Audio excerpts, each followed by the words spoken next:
This is your first look at SolidWorks plastics. For companies that design plastic parts or injection molds, SolidWorks Plastics software helps users predict and avoid manufacturing defects during the earliest stages of part and mold design, eliminating costly mold rework, improving part quality, and decreasing time to market. Fully embedded inside of SolidWorks with intuitive workflows, SolidWorks Plastics allows you to choose a material from a database containing thousands of the most commonly used plastics. Once you've selected the material, you can then specify various processing parameters, such as injection molding machine size, melt temperature, mold temperature, and injection time. Of course, you can also accept intelligent default values for any of these. The next step is to choose an injection location and run an analysis to determine whether or not your part will fill with melted plastic and if there are going to be any manufacturing defects. Being able to predict and eliminate those defects and avoid costly mold rework is what makes SolidWorks Plastics so valuable. In this particular case, the part does not completely fill. It's what we call a short shot. SolidWorks Plastics generates a number of result plots, including fill time, pressure distributions, and temperature distributions that we can look at to determine the cause of the problem and identify potential solutions. And by animating the fill time plot, it's easy to see that the melted plastic does not reach the edges of the part cavity. Here, we've determined that the part wall thickness might be too thin, so we're going to increase the wall thickness, run another simulation, and see what happens.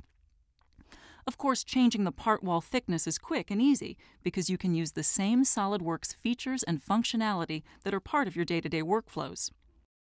You can now see that the part fills completely, and the fill time animation shows you exactly how this part will fill.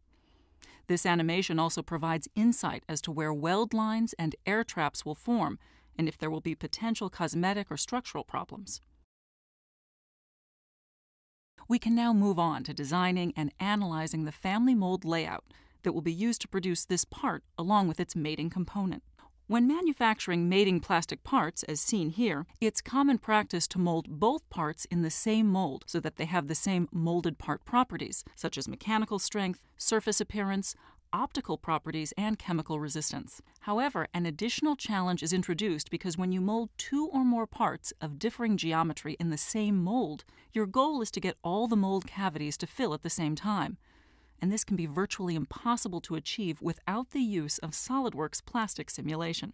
The good news is that you can perform a runner balancing analysis in SolidWorks Plastics. This is a multi-iterative analysis with the objective of filling multiple cavities of differing geometry at the same time. As the iterations progress, the runner dimensions are changed to achieve balanced filling. And once SolidWorks Plastics converges on a solution, it will indicate the final runner dimensions required to achieve balanced filling, resulting in mold cavities that fill at the same time and with uniform pressure distributions, minimizing the risk of post-molding defects such as part warpage. With SolidWorks Plastics, you can predict and avoid manufacturing defects during the earliest stages of part and mold design, eliminating costly mold rework, improving part quality, and decreasing time to market. This has been your first look at SolidWorks Plastics. To learn more, contact your local SolidWorks reseller or explore our website for more information.